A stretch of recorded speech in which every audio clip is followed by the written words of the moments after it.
Hello guys, कैसे हैं आप सब लोग। लेवल अप की एपिसोड 53 के साथ हाजिर हूँ। अगर अभी तक किसी ने मेरे चैनल को सब्सक्राइब नहीं किया हुआ तो चैनल को सब्सक्राइब कर दें, वीडियो को लाइक और शेयर कर दें, शुक्रिया।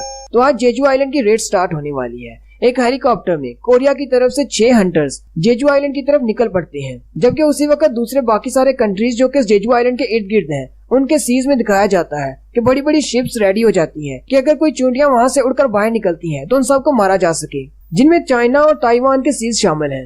जबकि जेजू आइलैंड के करीब बहुत सारे बड़े बड़े जहाज जाते हैं जो कि हाईटेक मिलिट्री वेपन से लोडेड हैं, ताकि चींटियों को बाहर निकलने से रोका जा सके। जेजू आइलैंड के इर्द गिर्द जितनी भी शिप्स होती हैं, उन सब की कमांड जोंगसू के पास होती है। जोंगसू आपको पता होगा कोरिया के टॉप 5 गिल्ड्स में से जीसाडान गिल्ड का गिल्ड मास्टर है, जो कि एक ए रैंक का हंटर है। जोंगसू अपने साथियों से कहता है, अपने आप में जरा भी डर को पैदा मत होने दो, वरना चींटियां तुम्हारे अंदर डर को महसूस कर लेंगी और सबसे पहले तुम्हें मारने के लिए आएंगी। जोंगसू का वॉइस मास्टर से कहता है, लेकिन क्या ये सारी बात हम पर भी अप्लाई होती है? हम लोग तो जेजू आइलैंड से बहुत ज्यादा दूर हैं। मास्टर से कहते हैं, हम लोगों को अपनी तैयारी मुकम्मल रखनी चाहिए, किसी वक्त कुछ भी हो सकता है। अगर कोई चींटी वहाँ से उड़कर हमारी तरफ आती है तो हमें रास्ते में उसे मारना होगा, शहर तक पहुँचने नहीं देना। उसी शिप पर फेम गिल्ड के मास्टर मादोंग भी होते हैं। वो अपने साथियों से कहते हैं, मैं जेजू आइलैंड की रेड में जा रहा हूँ, जबकि तुम सब लोग यहीं पर रुकना और बाहर निकलने वाली चींटियों को मार डालना। मादोंग का वाइस मास्टर कहता है, लेकिन मैं यहाँ पर क्या करूँगा? ये सारा एरिया तो नाइट्स ने संभाल रखा है। मास्टर मादोंग से कहते हैं, तुम काफी ज्यादा टैलेंटेड हो, तुम इन सबको कॉम्बैट की ट्रेनिंग दे सकती हो, क्योंकि वो सारे तो टैंक नाइट्स हैं। वाइस मास्टर उनसे कहते हैं, मास्टर मादोंग, मैं चाहूंगा कि आप सेफली वापस आ जाएं। ये वाला सीन इन सारे हंटर्स के हेलीकॉप्टर में बैठने से पहले का है। वहीं पर रिपर गिल्ड के मास्टर लिमताई भी होते हैं, जो कि कॉल सुन रहे होते हैं और उनसे कहा जा रहा होता है कि मिनसंग को फ्रंट पे भेज दिया गया है। लिमताई बहुत ज्यादा परेशान होते हैं और कहते हैं, तुमने हमारे मिनसंग को फ्रंट पे क्यों भेजा? तुम्हें पता है मैंने उस पर कितना ज्यादा पैसा खर्च किया है, वो हमारा हीरो है। अब तुम ये कैसी बात कर रही हो? क्या हम उसकी पोजीशन चेंज नहीं कर सकते? अच्छा ठीक है, उसे कहो कहीं पर छुप कर रहे, जब तक कि ये सारा मसला हल नहीं हो जाता। मैं नहीं चाहता कि मेरा ली मिनसंग वहाँ पर मारा जाए। और उसी वक्त मेनलैंड का भी सीन दिखाते हैं कि जितने भी हंटर्स बच जाते हैं बाकी सारे गिल्ड्स की तरफ से, उन सबको मेनलैंड पर मुख्तलिफ हिस्सों पर डिप्लॉय कर दिया जाता है, क्योंकि अगर कुछ चींटियां बचकर मेनलैंड पर पहुंच जाती हैं तो वहाँ पर कुछ हंटर्स होने चाहिए जो उन चींटियों को मार सके और आम लोगों को बचा सके। कोरिया के 9 गिल्ड के जितने भी बाकी के हंटर्स होते हैं, लो रैंक के हंटर्स, ए रैंक से नीचे के, वो सारे डिप्लॉय कर दिए जाते हैं। जबकि जूही और मिस्टर सोंग जो कि रिटायर हो चुके हैं, उनको भी बुलाया जाता है और कहा जाता है कि तकरीबन 5000 ऐसे हंटर्स हैं जो कि इस वक्त साउथ कोरिया की सेफ्टी के लिए बाहर निकले हैं, ताकि साउथ कोरिया को बचाया जा सके। और फिर हमारे 6 एस रैंक के हंटर्स हेलीकॉप्टर में बैठकर आइलैंड की तरफ निकल पड़ते हैं। उन एस रैंक के हंटर्स के साथ एक ए रैंक का हंटर होता है जो कि कैमरामैन है।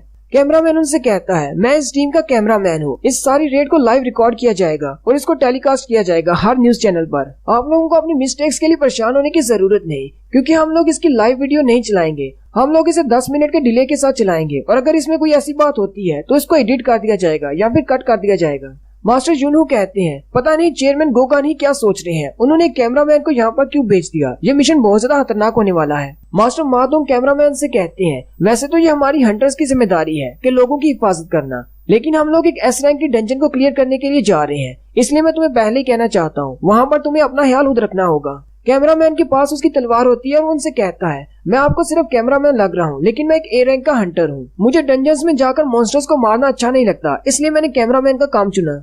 कैमरामैन उनसे कहता है, एक हंटर होना मेरी साइड जॉब है, वैसे मैं कैमरामैन का काम करता हूँ। मैंने बहुत सारी डंजन्स के अंदर इस तरह की वीडियोस बनाई है, ये मेरी पहली बार नहीं है, लेकिन हाँ एस रैंक की डंजन में ये मेरा पहली बार है। मास्टर मादोंग उसे कहते हैं, तुम्हें परेशान होने की जरूरत नहीं, चेयरमैन गोकानी ने तुम्हें इसीलिए यहाँ पर भेजा है क्योंकि उन्हें यकीन है कि उनका प्लान जरूर काम करेगा और किसी की भी जान नहीं जाएगी। कैमरामैन उनसे कहता है, आपका बहुत बहुत शुक्रिया मेरी हौसला अफजाई करने के लिए। मास्टर मादोंग कहते हैं, हमारे आइलैंड के लोग पहली बार एस रैंक की डंजन को क्लियर होते हुए देखेंगे और एस रैंक के हंटर्स को फाइट करते हुए, और शायद ये उनकी आखिरी बार भी हो सकता है।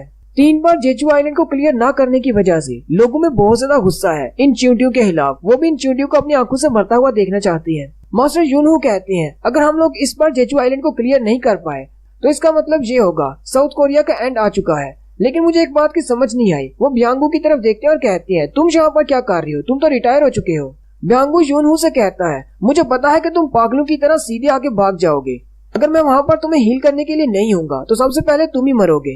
यूनहू चिल्लाकर उसे कहते हैं, क्या मैं तुम्हें कोई बेवकूफ नजर आता हूँ? चाइन मास्टर यूनहू से पूछती है, क्या आपको संग जिनवू के बारे में पता है? यूनहू से कहते हैं, नहीं मुझे नहीं पता, लेकिन तुमने क्यों पूछा? चाइन कहती है, बस ऐसे ही।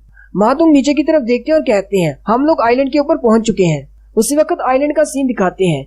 रियोजी गोटो की टीम पहले से वहां पर पहुंच चुकी होती है और वो चारों तरफ फैल चुके होते हैं। वो जेजू आइलैंड के एक टाउन में खड़े होते हैं जो कि बिल्कुल सुनसान होता है। उनको वहां पर चींटियों की डेड बॉडीज मिलती हैं। रियोजी गोटो कहते हैं, मुझे लगता है कि इनके दरमियान कोई प्रेडेटर है जो कि अपने आप को ही खाना शुरू कर दिया है इन्होंने। गोटो की टीम 4 हिस्सों में तकसीम होती है जिनके नाम अल्फा, ब्रेवो, चार्ली और डेल्टा होते हैं और वो आइलैंड की चारों तरफ होते हैं। रियोजी गोटो उन सबसे कांटेक्ट करने के बाद कहते हैं, अभी अपनी पावर को रिलीज करो और चींटियों को बाहर बुलाओ। साथ ही वो चारों टीम्स अपनी अपनी पावर्स को रिलीज करती हैं जिससे बहुत ज्यादा मैजिकल एनर्जी निकलती है। जबकि कोरिया के हंटर ऊपर जहाज से देख रहे होते हैं और कहते हैं, हमें लगता है स्टार्ट हो चुका है, हमें जल्दी से नीचे उतरना होगा। चींटियों की टनल में से बहुत सारी चींटियां निकलकर बाहर आ जाती हैं और चारों तरफ फैल जाती हैं जहां से उन्हें एनर्जी महसूस होती है। जबकि उनमें से कुछ चींटियां उड़ती हुई सीधी हेलीकॉप्टर की तरफ आती है। चोईजोंग दरवाजा खोलकर बाहर खड़े हो जाते हैं और कहते हैं, इन सब से मैं निपटता हूँ। चोईजोंग अपने फायर मैजिक को इस्तेमाल करते हुए स्पीयर्स बनाकर उन चींटियों पर फेंकते हैं, लेकिन वो चींटियां क्योंकि पावरफुल हैं, उनकी फ्लेम से उन पर कोई इफेक्ट नहीं होता। चोईजोंग कहते हैं, मुझे लगा ही था कि ये बहुत ज्यादा इवॉल्व हो चुकी हैं, मेरी फ्लेम्स का इन पर कोई असर नहीं होगा, लगता है मुझे अपनी पावर को बढ़ाना होगा। चोईजोंग अपने हाथ में एक बड़ा सा फायर बॉल बनाते हैं और बाकियों से कहते हैं, किसी चीज को मजबूती से पकड़ लो, जहाज थोड़ा सा हिलने वाला है। और साथ ही वो अपने फायर बॉल को बाहर की तरफ शूट करते हैं और सारी चींटियों को जलाकर हाथ कर देते हैं। चोईजोंग कहते हैं, चींटियां पहले से ज्यादा पावरफुल हो चुकी हैं लास्ट टाइम की रेट के मुकाबले में। और साथ ही मास्टर चोईजोंग वहाँ से नीचे छलांग लगा देते हैं और कहते हैं, मैं पहले नीचे जाकर देखता हूँ आखिर चींटियां हैं कितनी स्ट्रॉन्ग, फिर मैं तुम्हें सिग्नल करूंगा, फिर तुम लोग भी नीचे आ जाना। मादोंग कहते हैं, क्या चोई ठीक रहेगा? चाइन कहती है, हाँ वो बिल्कुल ठीक रहेगा, क्योंकि चोईजोंग के पास जो मैजिकल पावर है वो मल्टीपल एनिमीज को हैंडल करने के लिए है। चोईजोंग जैसे नीचे उतरते हैं बहुत सारी चींटियां उन पर अटैक करने के लिए आगे बढ़ती हैं, लेकिन वो अपनी फायर्स को रिलीज करते हुए उन चींटियों को जला देते हैं। मास्टर चोईजोंग कहते हैं, जब मैं छोटा बच्चा था तब मैं इन चींटियों को लाइटर के साथ जलाया करता था, तब उनके जलने पर उनमें से पॉप की आवाज आया करती थी, लेकिन अब मेरे पास इतनी ज्यादा फायर पावर है कि जैसे ही मैं इन चींटियों को जलाता हूँ तो इनमें से बड़े बड़े एक्सप्लोजन होते हैं। साथ ही चोईजोंग ऊपर की तरफ देखते हैं और उनसे कहते हैं, ठीक है तुम लोग नीचे आ सकते हो, मैंने रास्ता क्लियर कर दिया है। मास्टर मादोंग कहते हैं, हमारा प्लान बाकी प्लान से कैसे मुख्तलिफ है, हम लोग टनल के अंदर जाएंगे और वहीं पर फंस जाएंगे और क्वीन के हाथों मारे जाएंगे। जापानीज हंटर सिर्फ 1 घंटे तक चींटियों को बाहर रख सकते हैं, इसी टाइम के दौरान हमें टनल के अंदर जाना होगा और क्वीन को ढूंढ कर मारना होगा, वरना उन चींटियों के वापस आने पर हम लोग बच नहीं पाएंगे। और साथ ही वो सारे रेडी हो जाते हैं और जहाज से नीचे छलांग लगा देते हैं। उसी वक्त एक शिप में दिखाते हैं सुगीमोटो रेजी, जो कि जापानीज का 11वां एस रैंक का हंटर है। वो एक जहाज में होता है और अपने लोगों से कहता है, सिग्नल जैमिंग का काम शुरू करो। फिर वो अपने सैटेलाइट की मदद से सिग्नल जैमिंग का काम स्टार्ट कर देते हैं, जिससे चींटियों की सिग्नल जैमिंग खत्म हो जाती है और वो क्वीन से राब्ता नहीं कर सकती। आइलैंड पर जापानीज की टीम उन चींटियों से फाइट कर रही होती है। एक लड़की कुमामोटो से कहती है, तुम्हें अपनी डुअल पर्सनैलिटी के बिना भी इनसे फाइट करना होगी, वरना तुम यहीं पर मारे जाओगे। जबकि उनकी दूसरी टीम का सीन दिखाते हैं जहाँ पर एक हीलर लड़की दूसरे हंटर से कहती है, हम लोगों ने तो कितनी चींटियों को मार डाला है, अगर हम लोग ऐसी चींटियों को मारते रहे तो हम लोग तो उनसे पहले इस डंजन को क्लियर कर लेंगे, आखिर कोरियन टीम कर क्या रही है। साथ ही वो कैंसो के बारे में पूछते हैं, कैंसो कहाँ पर है। वो लड़की कहती है उसे फाइट करना पसंद है, इसलिए वो चींटियों के टुकड़े करने के लिए गया है। कैंसो को दिखाते हैं जो कि फाइट को एंजॉय कर रहा होता है और चींटियों को मार रहा होता है। जापानीज की डेल्टा टीम टनल के बहुत ज्यादा करीब होती है, उन्हें धमाकों की आवाज आती है। वो कहते हैं शायद चोईजोंग ने फायरवर्क स्टार्ट कर दिया है, कोरियन टीम टनल के अंदर दाखिल होने वाली है। काई उसे कहता है, मेरा आइस मैजिक और उसका फ्लेम मैजिक, तुम्हें क्या लगता है अगर हम दोनों के दरमियान फाइट हो तो कौन जीतेगा।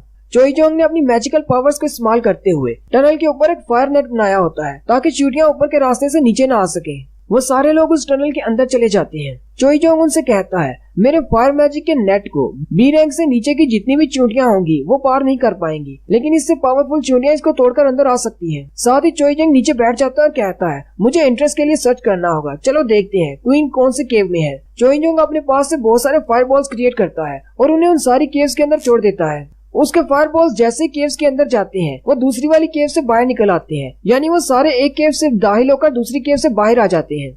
चोईजोंग उनसे कहता है, चींटियों की सारी टनल्स मेज की तरह है, अगर हम लोग यहाँ पर चलते रहे तो पता नहीं भटक जाएंगे या फिर वापस इसी जगह पर पहुंच जाएंगे और हमें क्वीन कभी भी नहीं मिलेगी। उसी वक्त उनके सामने एक केव होती है जिसके अंदर फायरबॉल नहीं जा रहा होता। चोईजोंग कहता है, मुझे लगता है कि क्वीन इसी टनल में है, हमें इसी टनल में जाना होगा।